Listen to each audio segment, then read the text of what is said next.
Good morning, everyone. Thank you for joining us for another Digital Tapestry Series workshop.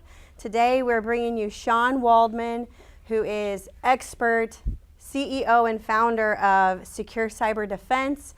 Many of you may have seen him. He speaks at many events. He's a world traveler and just always out there fighting crime in the cyber world. He's like a superhero.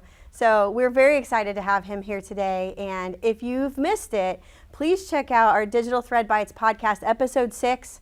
And how about what is cyber? And he talks a lot about that. And please check that out because it was very interesting. Shawn is a local guy and started out in law enforcement, and the way his career evolved into cyber is fascinating. So please check that out, and he may even go into that a little bit today. But in any case, thank you everyone for being here in person and online, and we hope you enjoy this.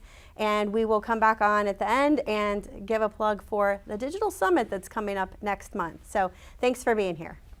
Well, thanks, Jennifer, for that introduction. That was very kind.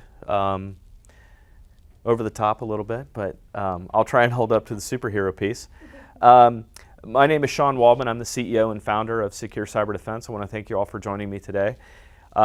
This is going to be a multifaceted discussion on kind of where we are as a nation with cybersecurity. I'm sure you're all interested in that. Things like the supply chain and how cybersecurity kind of impacts that, as well as just some really informative information on kind of the tools that have changed with cybersecurity. I'll give you an overview of just kind of where I come from my talk. This is all something that I live, eat, and breathe every day.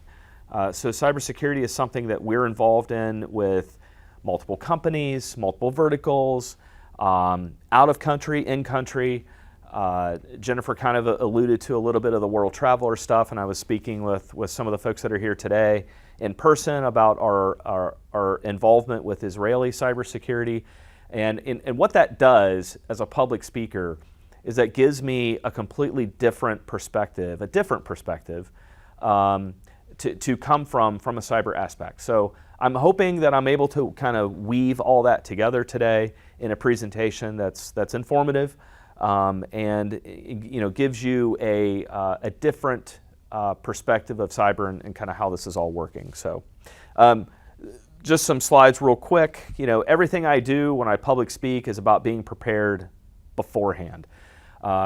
So I'm very much a advocate for, let's defend now, let's prepare now. I think a lot of you are already under the understanding and get the impact of where we are from a cyber perspective with all the increase in nation state attacks, and certainly just recently we had the supply chain attack from 3CX. If you're not familiar, 3CX is a major enterprise phone system company that serves small companies like McDonald's and BMW and a number of other Fortune 100 companies. And we have to be prepared for this type of stuff. We have to be able to respond. And a lot of that will go into the tools that I talk about. But cyber aware definitely means being cyber prepared for sure. Just a little bit about me. I graduated and grew up in this area. So I'm an Ohio native. I grew up in New Lebanon. I graduated from this area. I went to Sinclair briefly. Actually, Jennifer alluded to it a tiny bit. I graduated from the Sinclair Police Academy way back in 1997. And worked the street as a police officer. I was a 911 operator. I've kind of done the whole public safety piece, which also gives me a different mindset because I'm paranoid by design, which is good in the cyber world now. So just a little bit, Jennifer did allude to the world piece, so piece of what I do. And I've put together a delegation that goes every year to Israel. And there's a lot of entities in this area. There's that do Israel trips. There's DRITA, which is the Dayton Regional Israeli Trade Association here in the Dayton area. So there is an Israeli representative here in Dayton. But the thing that's missing is a dedicated cybersecurity connection. So while as a state, we do travel to Israel and back and forth. from a manufacturing perspective, and from a business. Even UAV is obviously very, very big in Israel, and Sinclair has a great connection in Jerusalem with that program. I saw that there just wasn't a cybersecurity piece dedicated to that. So every year, I'll take a delegation to Israel to experience the cybersecurity culture of Israel. Israel is the startup capital of the world for cybersecurity. That's where about 70 to 80% of our cybersecurity technology as a world today started from Israel. And that can be a whole different conversation, but I wanted to just hit on that just a little bit. If that's something you're interested in, you can reach out to me, or Jennifer knows how to get a hold of me. That's something we'll do in June and February every year.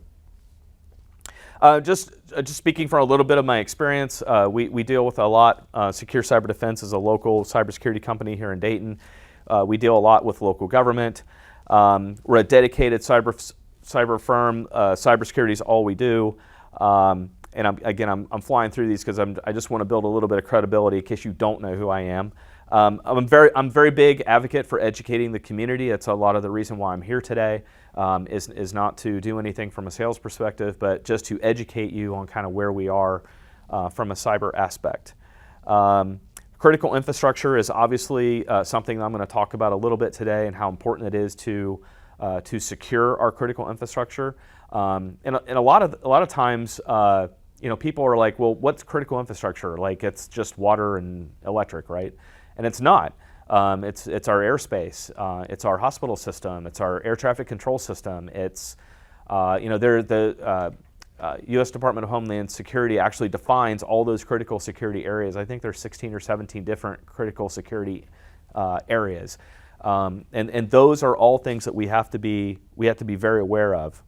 On today's agenda, we're going to talk about just an intro to cybersecurity, kind of the background, just to lay out a foundation of kind of what I'm talking about, and then we'll go into some of the state of where we are, and then we'll end kind of with some topics of best practices type of things. So, what is the definition of cybersecurity? A lot of time, because I don't know the demographic or the level of the group that I'm talking to, I always want to just start out by saying, cybersecurity is defined as the state of being protected against the criminal or unauthorized use of electronic devices and measures taken to achieve this. So cybersecurity used to be called information security back in the day, has evolved, and to the point where it's literally part of everything that we do every day, whether it's from a business transaction to banking to there's been a lot in the news recently about classified information that's been leaked from the government. It just seems like there's a connection to just about everything we do from a cybersecurity aspect, and that's important. That's important to know. It's also important to know that cybersecurity is managed risk, and you have to know your tolerance. I do a lot of presentations, and somebody will come up to me after a presentation and they'll say, Shawn, how much money should I spend on cybersecurity? And the answer is, I don't know, because I don't know you. I don't know your business. I don't know your business's tolerance. I don't know.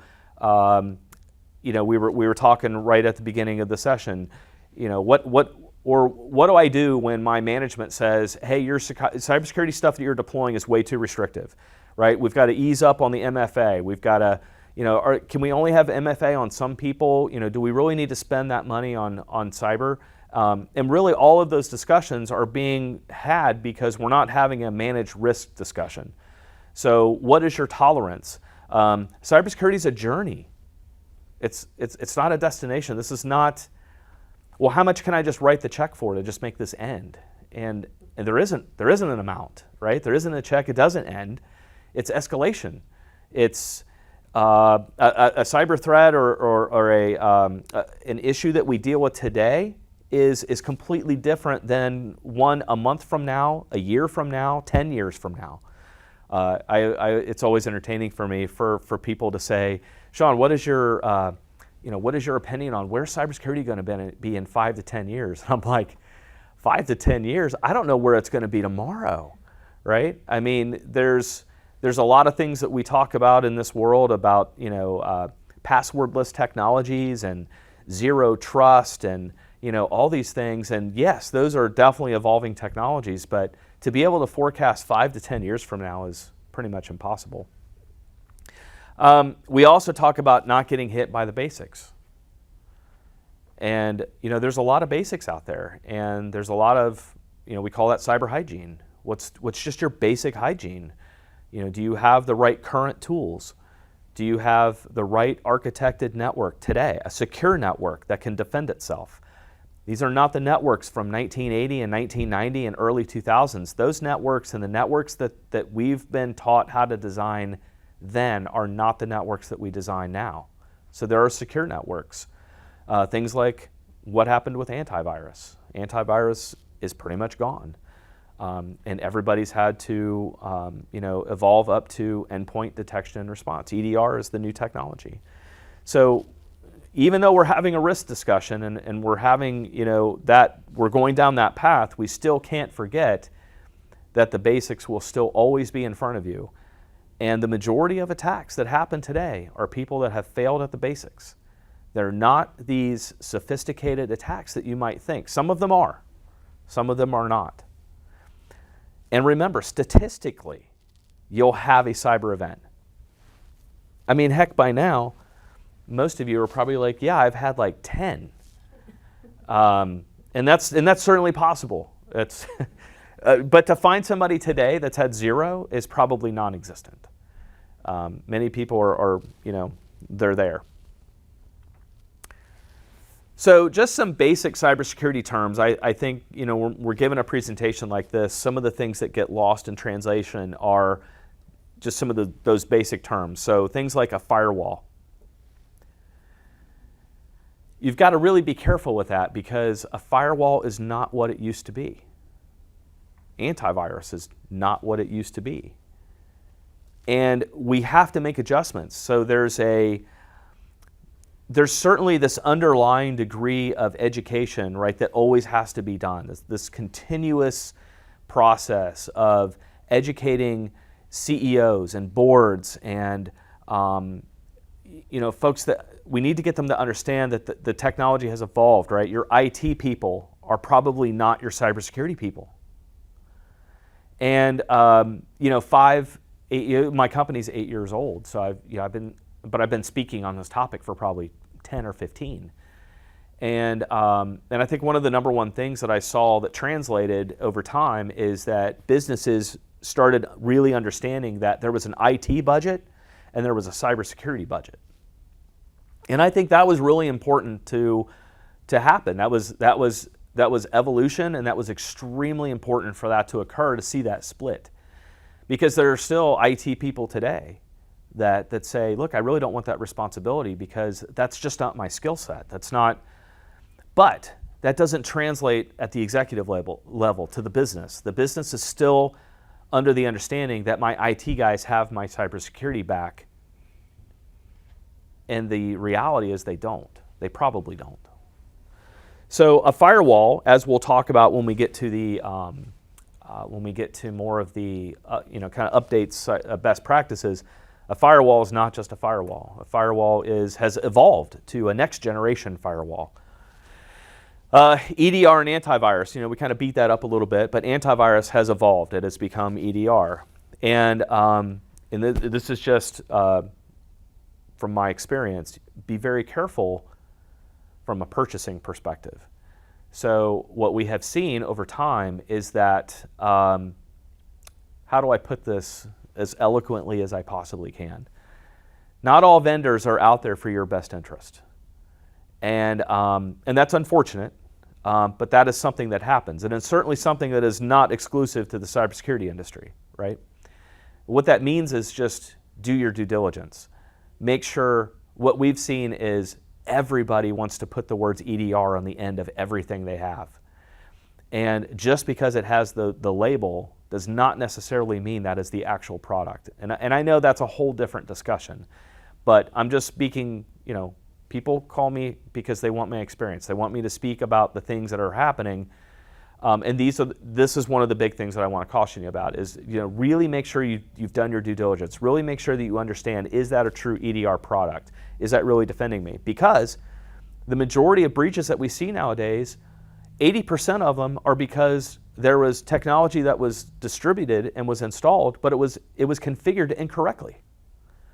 80% of the issues that we see today are misconfigurations of technology. This is not for the faint of heart. This is not, this is not for YouTube. This is not, I'm going to go buy a next generation firewall and YouTube how to install it. Business email compromise. So I have to put that out there like that because it doesn't mean bacon, egg, and cheese. But business email compromise is something that the industry right now everyone is experiencing really heavy business email compromise issues. And I've got some actual examples of what a business email compromise looks like. So we're going to look at kind of what that kind of looks like. But a business email compromise essentially is when my email system, my mailbox gets compromised and somebody starts impersonating me. So they've got my actual email box, my signature, and they lock me out of my mailbox but start emailing people as me. Now, why is that such a big deal? Well, that's a huge deal because all the training that we go through today is we teach users how to look for emails that don't look right, right?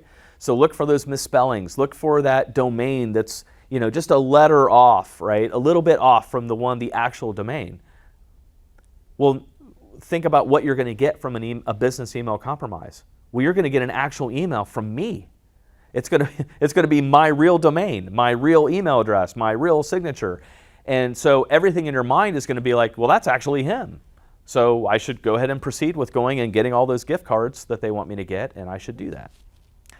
Ransomware. Ransomware is rampant, right? Every organization, every industry, everywhere, everyone is going through ransomware.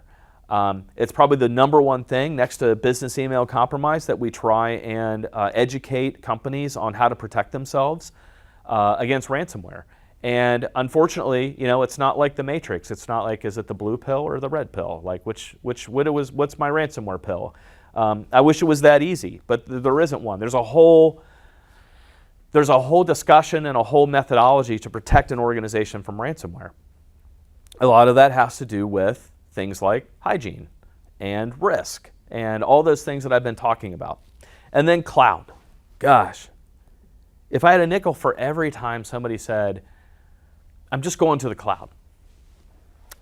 First of all, I don't know what you think is there, but if you've seen the Lego movie, it's not unicorns and rainbows, and I'm going to the cloud and everything is taken care of for me. I'm going to especially go to Microsoft O365, and don't worry, Microsoft has got all the security figured out, and I'm just going to magically appear in the cloud and everything's going to be secured for me. And that could not be farther from the truth. It's the farthest you could possibly get from the truth. So again, this education, this misrepresentation or lack of education to getting somebody to understand that going to the cloud is not your answer for getting rid of risk. You're not avoiding risk for going to the cloud. You could avoid a certain degree of risk by going to the cloud, but what we found is that you're actually going to create more by not properly educating yourself on what that means. What does it mean when your company needs to go to the cloud? How is that going to be done? What is the governance? How do we get there? How do we make sure that it's configured properly? And then how do we maintain that compliance? So why are we here? Why do we have these talks? Why do I go on the circuit all over the world and talk about cybersecurity? Well, it's because of this stuff, right? It's because FBI investigates cyber attack against an Ohio County vendor. There was a cyber attack against, and I bring up a lot of these local government examples here because local government is like the soft underbelly of our nation, and local government is extremely vulnerable to attack. So the FBI was investigating an Ohio County vendor that did, I think it was like some like property tax or something. I can't remember what it was, but that one vendor was attacked in the cloud, and it impacted all kinds of Ohio vendors all at the same time. Tyler Technologies hit by a ransomware attack. We've got all these issues with TikTok and Chinese apps and all those things. And I've got a slide to talk about the stuff that's going on in China, because that really means a lot to me. There's a lot I have turned into a very geopolitical person. It doesn't mean I'm a politician. I've not turned into a political person. It means that in order for me to properly educate an organization on the threats to cybersecurity, you now all know we have to pay attention to what's going on geopolitically, whether it's the Middle East or Asia or China or Russia. I mean, everyone by this point knows that all of those things impact our discussions about cyber. So what happens if China invades Taiwan? Well, do you remember the supply chain issues that we saw during COVID? Well, those will get about 100 times worse. And that's a reality. And that's just something that, as an organization, if I own a business, obviously, but I consult with businesses, but if I was a business owner like yourself, I would be ready for a massive supply chain disruption. What's going to happen? I know it's not a discussion we want to have. I know that that's a difficult topic, but you have to sit down and talk about it. So supply chain problems like we've never seen. Nation state attacks have increased. The 3CX attack, the phone system attack that I talked about at the beginning, that was North Korea. And people watch the news, right? And they go, how is North Korea, how do they acquire nuclear weapon capabilities? Right? A country of no other that has, pretty much no economy. They've been sanctioned absolutely to death, to the point where they have nothing. How does a company acquire the capability to launch weapons? And it's called via, illicit business activity or cyber attacks. So, in this case, North Korea allegedly was able to infect the 3CX software, get a bunch of people to download it, and start installing malware. Are you guys familiar with the SolarWinds attack 2 years ago-ish? Right? Did we actually get rid of Russia out of our nations, out of our government computer systems and networks? The last thing that I saw is that in order to get rid of them, we would have had to burn the networks down.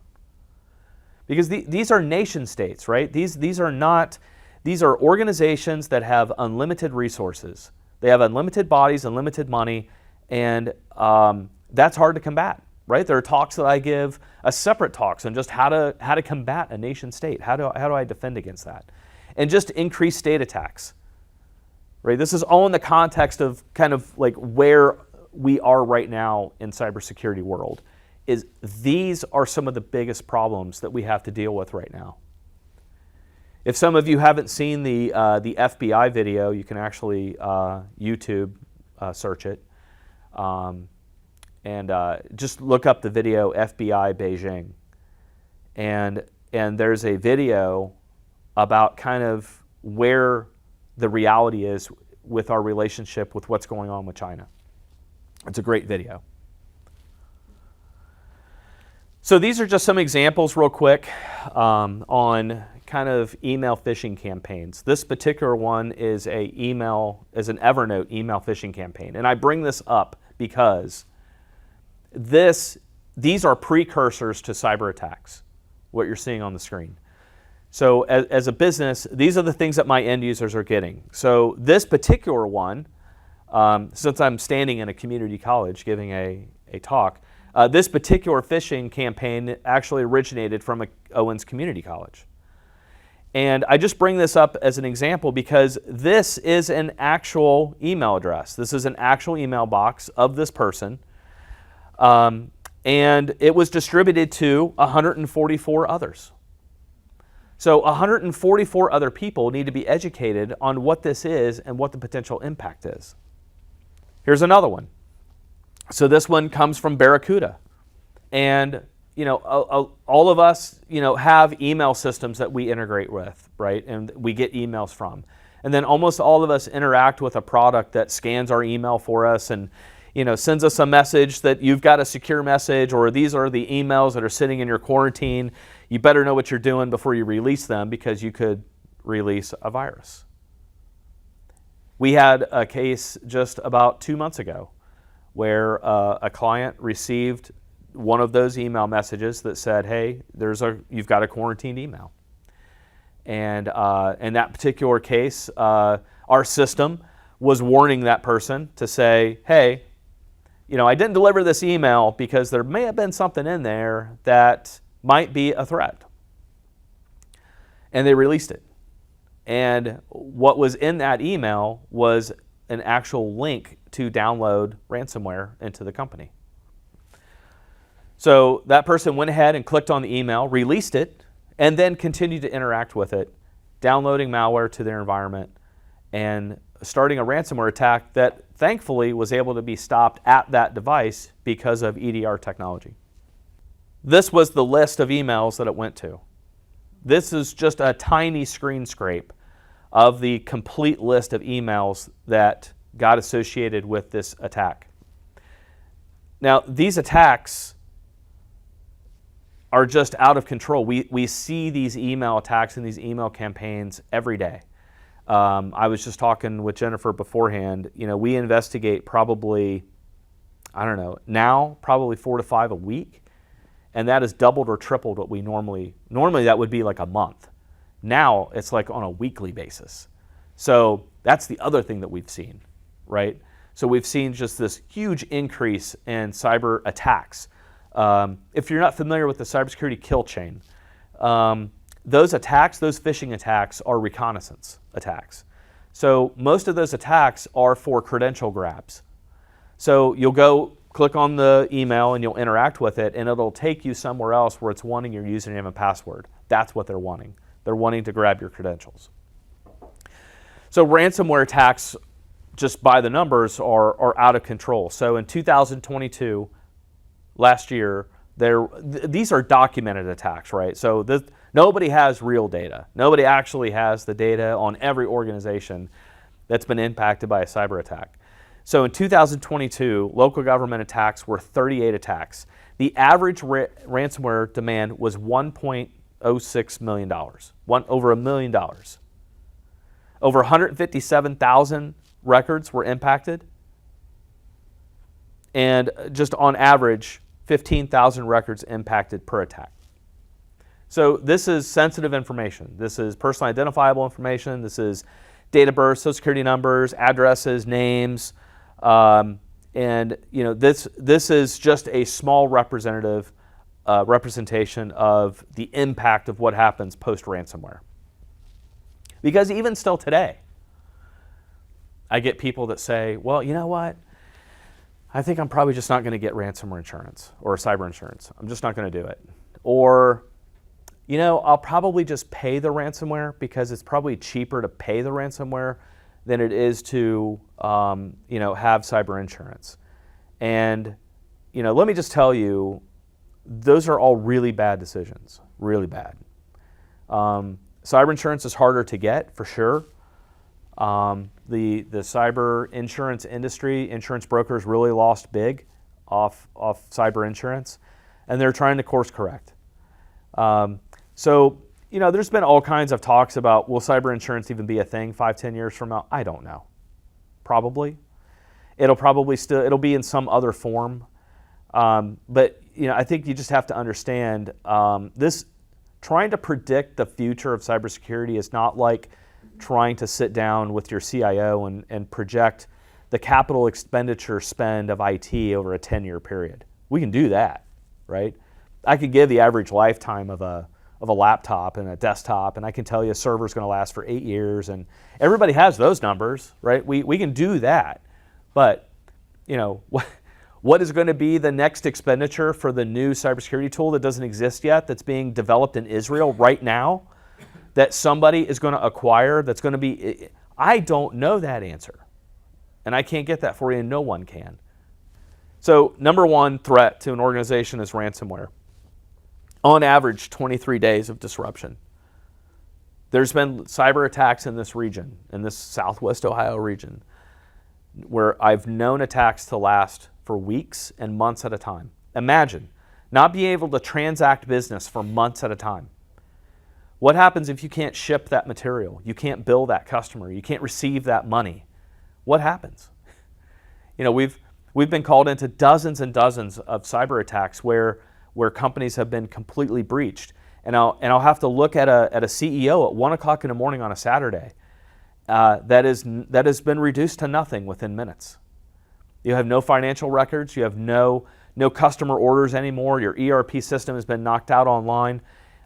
You know, all of your servers have been owned by ransomware. You literally have been reduced to nothing in seconds. And that's a difficult conversation to have. So 82% report loss of data. That's probably, all of these are probably higher, right? 78% report business interruption, 53% report reputation damage. You can read the slides. You don't need me to read them for you. So what are some of the most common attacks as we start to lead towards some of the best practice slides? Phishing definitely is on the attack. Yesterday I was traveling in Terre Haute, Indiana, and I was visiting a customer site that I had not visited before. So I didn't know these people. But I walk in and I go to sign in, and the lady at the reception desk is looking at my shirt, and she sees that it says Secure Cyber Defense. And she goes, "Oh, you guys are with our email filtering company. We don't like that." And she said it just like that. And I'm signing in, right? And I'm like, okay, well, this is a real not good way to start the conversation. And I'm thinking, how do I respond to that, right? How do I respond to the fact that you don't like email filtering? So the only thing I knew to do was to say, well, what don't you like about it? And she said, well, it delays our email. Did you know that the RFC for email, the actual documentation on the internet, the actual regulation, if you will, on email delivery, did you know that it's guaranteed to be at your inbox within 72 hours? That's the RFC. That's the commitment. How many businesses do you know that transact email in real time? If I send you an email today and you don't get it within 10 seconds, I'm like, did you get my email yet? Like, well, technically we've got 72 more hours, right, until I could actually get it. But we've painted ourselves into a corner, right? Email's got to be real time. We're going to do business by email, right? I was in law enforcement. We were doing search warrants by email. We were doing everything by email. Why? Why are we doing all these things via email? Email is not for that purpose. So, we haven't helped ourselves any by building ourselves, into this corner. So, is it a big surprise that phishing is the #1 method to get into an organization? Well, no, because what does email do? Email bypasses all of the security that you have. I can get you an email very quickly, and then it's my job to manipulate you or get you to feel like you need to interact with that email, or coerce you to click on a link or open an attachment, or it's my job. So it's funny sometimes, right, from a vendor perspective, to talk to somebody about email filtering when they go, I really don't like that email filter. Why doesn't it learn? Why doesn't it keep track of who I email? Why don't you know that I do business with this guy and you just leave it alone? And it's like, well, what happens that one day when that guy gets compromised? He was good yesterday, but is he good now? Because he might not be. That's why cybersecurity tools don't learn. Well, I don't want them to learn. I want them to always go on the perspective that it's good right now, it passed the test now, but it may not pass the test later. So everyone gets inspected. So phishing is hard. We have to educate our end users. I talked about don't get beat by the basics. Do you know what one of the most economical things you could possibly do as a business owner or business leader? Educate your staff. Just get them to take a video once a month. Teach them how to look for an email that looks odd. Explain to them what business email compromise is and what that means to them. This same customer I was having conversations with, we knew that we were sending out the phishing videos and all of the testing, right? So we would fish them and test them. But she said she didn't recall interacting with any of those programs. So that gets back to the governance, right, for the business.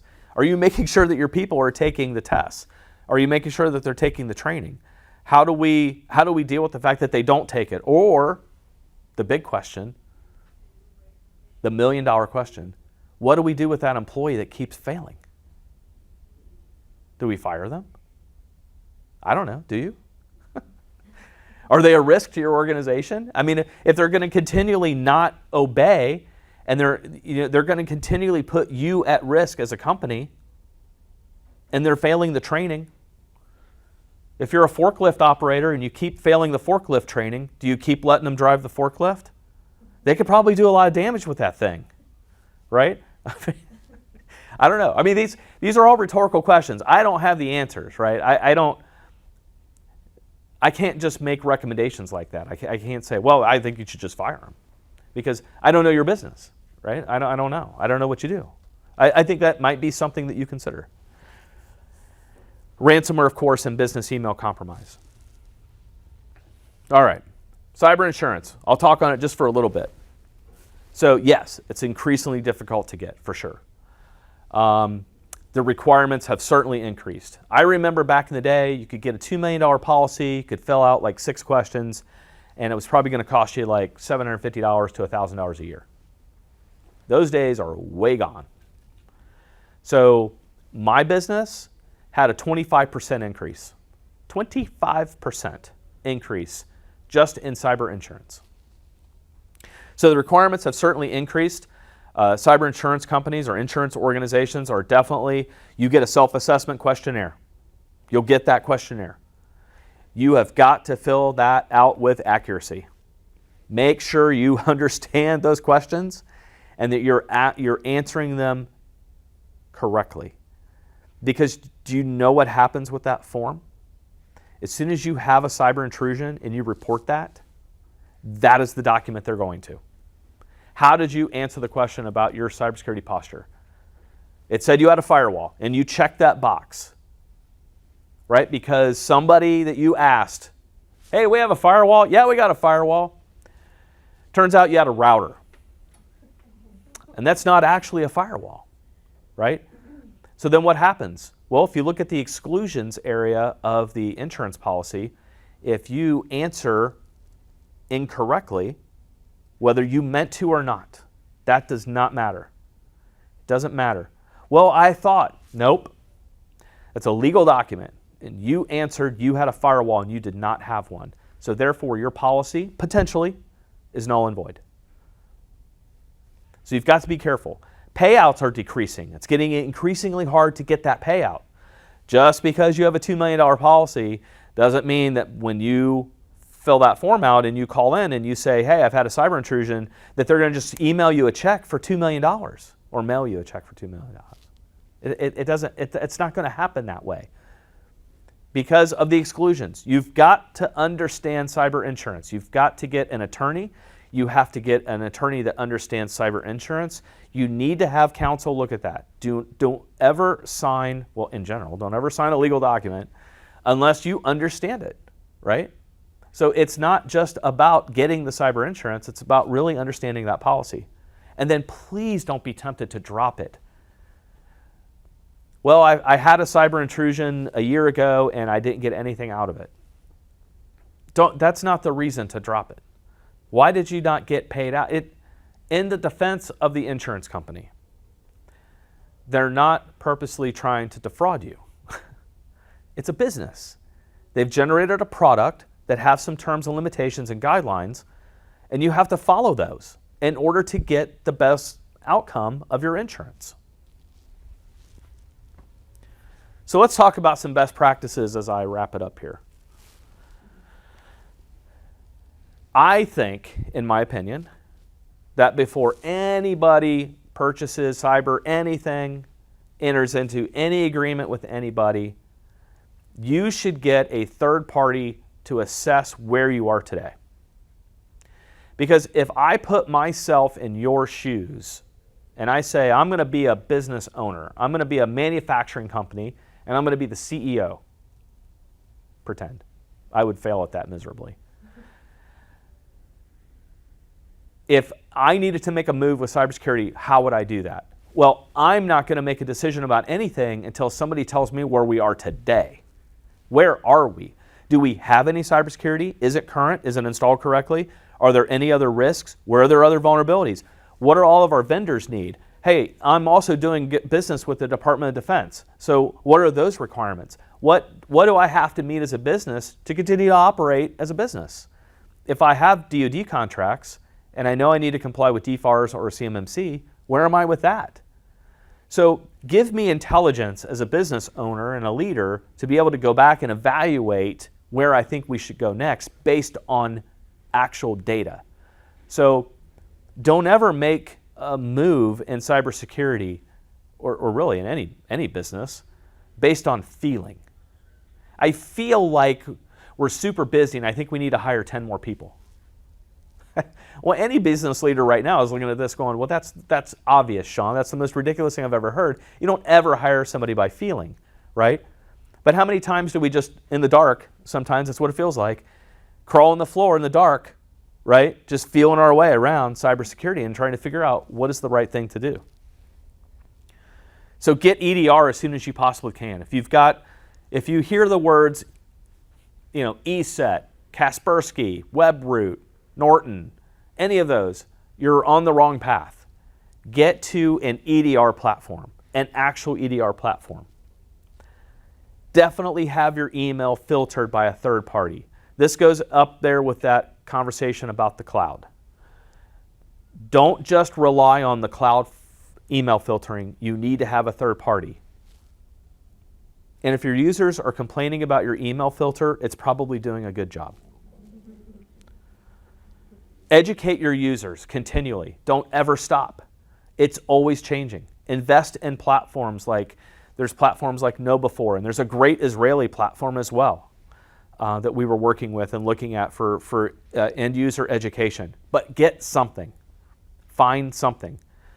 If you guys are familiar with the SANS Institute, the organization SANS, S-A-N-S, they actually have a free newsletter. And I can't remember what it's called, but there's a free SANS, if you Google free SANS newsletter, there's a newsletter that you can get and actually publish to your company for free. You can hand it out for free. That's what it's for. I think it's OOPS. I think it's the OOPS newsletter. And that's they change the topic every month. It's a short document. You send it out. That's totally free. Like you don't even have to spend any money for that one. And you can do that for free. But don't stop educating your end users. Don't operate old equipment. And you're like, man, Shawn, I've only got so much money. I understand that. I really do. But in this world today, this is not the world we lived in 30 years ago, or 20 years ago, or 10 for that matter. You've got to have current equipment. If your business is running off of things that you bought at Best Buy, you're doing it wrong. Because those things will not stand up. And keep it patched. You'll see me talk about that a lot in this. Keep it patched. Keep it current. Keep those patches going. Patch, patch, patch. We had an issue not too long ago with LastPass. And I'm sure most of you are familiar with cloud-based password managers. I get that question all the time. Should I have the cloud password manager? Yes, you should. Should I have LastPass? No, you should not. Right? LastPass shot it. They had the public trust, they had the opportunity, they had the name, the platform, but they failed. They failed their users miserably. And you should be off that platform immediately and on to something else. Do you know how LastPass was breached? Do you know how they got to all of those users' passwords?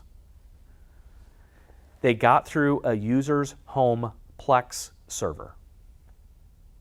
A lead developer at home. They breached the company through a user's Plex server, which if you're not familiar, a Plex server is literally a server that you can stand up at your house to put your movies on and stream them. That's how they were compromised. So that lead developer that was working for LastPass, that was sitting in his home, working remotely, failed because he didn't update his personal Plex server in his basement. So this whole thing with the working remotely thing, just had a executive session meeting at my company right before this, and that was the topic on the end as I'm leaving. That's what we're talking about. There's a whole lot of responsibility with that. That example alone explains the need for cybersecurity at home is the same as cybersecurity at business. That line is gone. There isn't a difference. In this scenario, my Keurig at my house that's on my IoT network, if not properly segmented, could potentially breach my customers if I'm remotely connected. Correct? There's been documented cases of Samsung TVs breached in a house to get to a corporate entity. It's a whole new world.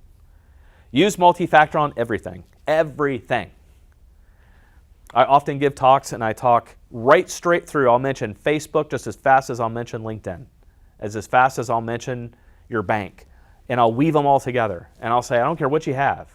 I don't care if you use Evernote, LinkedIn, Instagram, Evernote, whatever it is. Please put multi-factor authentication on it. And use a multi-factor password, a token manager. Don't, if at all possible, accept the token notifications via text message. Because there's this whole thing about cell phone cloning and SIM cloning, SIM card cloning. Whole different conversation. Not going to go into that today, but that's a real thing. So you should use a token manager like Google Authenticator or Microsoft Authenticator. That's how you should be receiving your tokens. Have a good next generation firewall. There are really only 3. There's 2 on this slide. There's a third one. FortiGate, Palo Alto, and Checkpoint are your true next generation firewalls. Those are the 3. I will not very often put brands in my presentations. It's hard not to. It really is. Because really at the end of the day, I don't know, millions of people will watch this video, right? I hope, but it won't be. But those people that will watch it will ultimately review this presentation and go, you know, that was a great presentation. Shawn was a great speaker. He's entertaining. He's motivating. I get it, right? But where's the meat? Tell me exactly what to do, right? Just tell me the 3 firewalls. Tell me the EDR. Like, just tell me where to go. What is the path? You have been down the path, right? I'm like the Sherpa of cybersecurity. I know the way to the top of the mountain.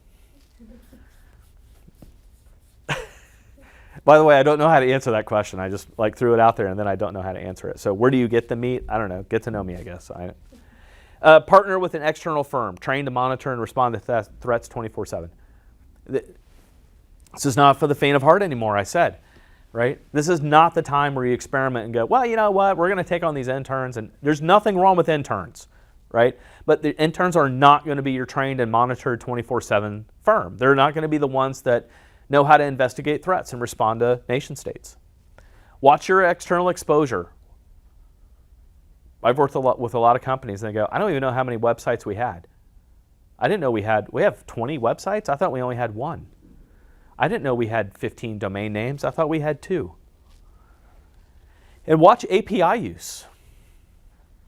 That's turned into a real big problem, APIs. A lot of people don't think about APIs. They think, hadn't really thought about that one. APIs tunnel right through a firewall, directly to the application. So be careful about that. Manage your third-party risk. Hold your vendors accountable. If there are cybersecurity measures that you need met as a company and you need to pass those to your vendors, make them abide by them. Push those down. That's, in the government world, we call that flow down, right? So pass that down the chain. Make sure that they stay compliant. but govern them. Make sure that they're meeting compliance. Be prepared to operate offline. Have a plan. Have a offline backup. Offline. Don't ever, ever, ever domain join a backup. Don't ever do it. But always have that in an emergency, break glass. I've got a hard drive that's just sitting in a wall filled with drywall. And it's not connected, it can see or hear or do anything. But that's your backup. Because I've just seen too many companies in the middle of the night just completely down to nothing. And if they would have at least had a hard drive with their critical key data, they could have stood back up.